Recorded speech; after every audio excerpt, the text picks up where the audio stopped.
Dear friends, I welcome you all in Vimukti centre of excellence. आज से विमुक्ति centre of excellence में एक नई मॉड्यूल की शुरुआत हो रही है, कंक्रीट वर्क। एक बिल्डिंग कंस्ट्रक्शन प्रोजेक्ट के लिए जो कंक्रीट वर्क रिलेटेड जितनी भी इंफॉर्मेशन है, नॉलेज है, वो इस मॉड्यूल में आपसे शेयर किया जाएगा। आज के वीडियो में जिन चीज़ों पे हम डिस्कस करने वाले हैं, starting from very basic, what is concrete, what are its type, second, what are different grades of concrete, third, what is characteristic compressive strength of a concrete, fourth, what is targeted mean strength। आज के video में हम इन 4 point को discuss करेंगे। Other 3 components को हम next video में discuss करेंगे, जैसे कि ये क्यों इम्पॉर्टेंट है इन टर्म्स को, बेसिक टर्म्स को जानना, और किस तरह के सवाल जो इंटरव्यू में अक्सर एक सिविल इंजीनियर से पूछे जाते हैं, and what is a factor of safety for design of concrete. So let's begin. Friends, if you are new on this channel, I humbly request you to please subscribe my channel. Your support encourages me to create valuable contents for you all. First of all, concrete होता क्या है? But let me define for you in simple term. It is a composite engineered material composed of cement, water, aggregate, and other components would be fly ash and admixture. तो basic 3 components क्या हो गए इसके? Cement, water, aggregates. तो cement generally क्या होता है? Portland cement use की जाती है। वाटर की जब बात करें तो it is always preferred portable water as per your IS code 456/2000। Aggregate की बात करें तो यहाँ पे फाइन एग्रीगेट एंड दूसरा कोर्स एग्रीगेट होता है। अब फाइन एग्रीगेट में क्या होता है? Coarse and then coarse aggregate में जनरली यदि बिल्डिंग कंस्ट्रक्शन की बात करें तो 20 mm aggregate and 10 mm aggregates is taken. अब ये समझते हैं कि फ्लाई ऐश जो है, कंक्रीट का जो एलिमेंट है, इसको क्यों मिक्स करने की ज़रूरत पड़ती है? Somehow it reduces the percentage of cement content in your mixed design. और आप ये जानते होंगे कि मिक्स डिज़ाइन 2 तरह से किया जाता है, by weight and by volume. By weight जो मिक्स डिज़ाइन किया जाता है, it is preferred because it gives better result compare to your by volume.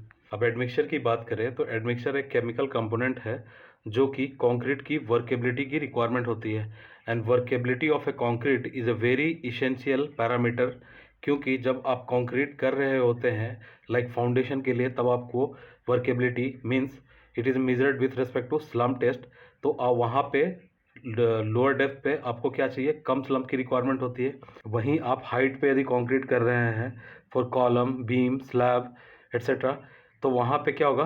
Concrete की जो स्लम्प है उसकी रिक्वायरमेंट आपको ज़्यादा होती है, मोर देन 100 mm। तो इसलिए एडमिक्सचर को मिलाया जाता है। नाउ अब डिस्कस करते हैं इसके टाइप्स की बात करें तो बेसिकली ये 5 टाइप्स के होते हैं। सबसे पहला रिइंफोर्स्ड कंक्रीट, जिसमें रिइंफोर्सिंग मटेरियल के तौर पे जैसे स्टील हो गया, फाइबर्स यूज़ किए जाते हैं। और आज second type is your light weight concrete. अब ये क्या क्या हो सकते हैं? एग्जाम्पल के तौर पे AAC blocks and CLC blocks. C is called autoclaved aerated concrete, CLC is called cellular lightweight concrete।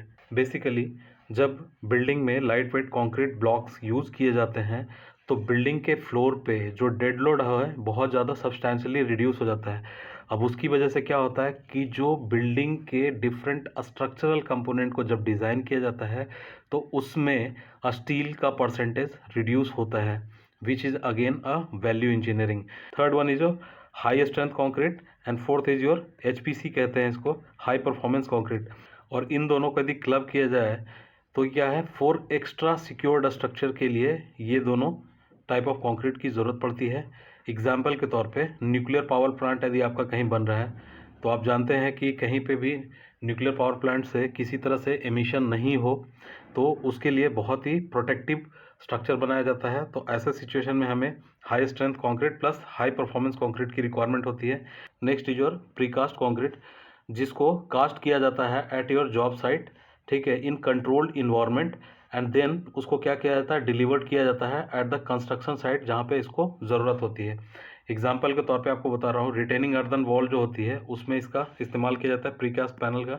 आपने देखा होगा कि किसी हाईवे प्रोजेक्ट में जब फ्लाईओवर का प्रोविज़न किया जाता है तो रोड से जो आपका ब्रिज होता है वहाँ तक कनेक्ट करने के लिए हम क्या करते हैं? एक स्ट्रक्चर बनाते हैं रिटेनिंग वॉल, और वो क्या होता है पैनल्स में बनते हैं। बेसिकली इन लेयर्स में इन पैनल्स को इंस्टॉल किया जाता है। Now let's understand different grades of concrete. अब जो IS 456-2000 है, इसके हिसाब से इन्होंने कंक्रीट को ग्रुप किया है 3 कैटेगरी में। पहला ordinary concrete, second standard concrete and high strength concrete.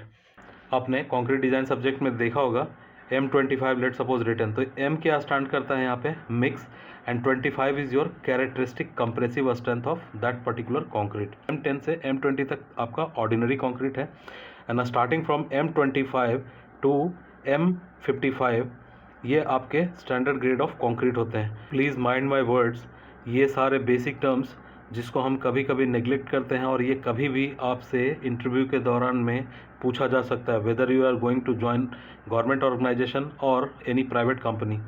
Next one is your high strength concrete, जो कि स्टार्ट होता है आपका M60 से लेके M80 तक।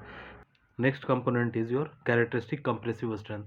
आपने अपने RCC डिज़ाइन सब्जेक्ट में पढ़ा होगा कि अक्सर ये FCK लिख के डिज़ाइन किया जाता है। ये कुछ नहीं, ये FCK आपका कैरेक्टरिस्टिक कंप्रेसिव स्ट्रेंथ ही है। ये FCK होता क्या है, तो इसको डिफाइन किया जाता है, it is a compressive strength of concrete below which only 5% of your result is expected to fail.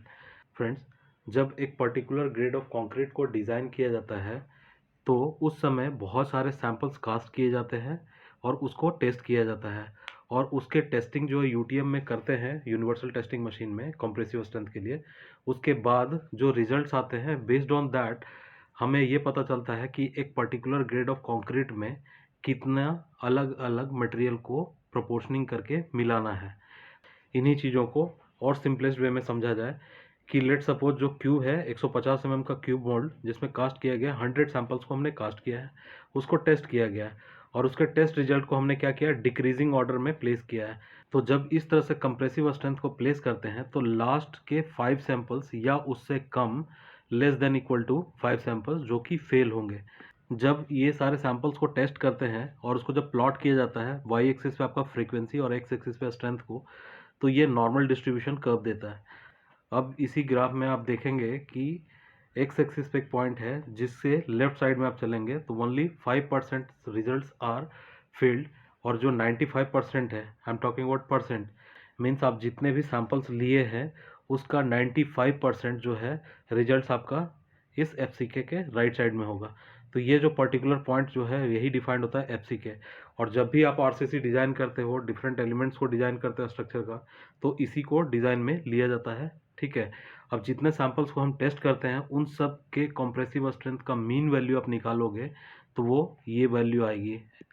ठीक है, जो पीक दिख रहा है वो। ठीक है, और ये डिफाइंड होता है आपका किस तरह से, उसी को हम कहते हैं टारगेटेड मीन स्ट्रेंथ। अब IS कोड डिफाइन करता है इसको FCK plus 1.64 multiplied by sigma. Sigma is nothing but your standard deviation. तो ग्राफ से हम क्या इन्फ्रेंच कर पा रहे हैं कि जब भी हम मिक्स डिजाइन करेंगे तो we shall be targeting the mean strength value. ठीक है, तब हमारा उस टारगेटेड मीन के करस्पॉन्डिंग ओनली 5% रिजल्ट जो है फेल होगा, 95% of my samples is going to pass. A standard deviation will include the environmental exposure condition, material की क्वालिटी, जब आप प्रोपोर्शनिंग करके मिक्स कर रहे हैं, सैंपल तैयार कर रहे हैं, तो उस तरह से आपने किस तरह से सारे क्वालिटी पैरामीटर को इंश्योर किया है। जैसे जो पानी आप यूज़ कर रहे हैं वो पोर्टेबल है कि नहीं है, फिर उसके बाद किस तरह से आप मैनुअली उसको हैंडल कर रहे हैं, placing, compaction etcetera, and this is a empirical formula.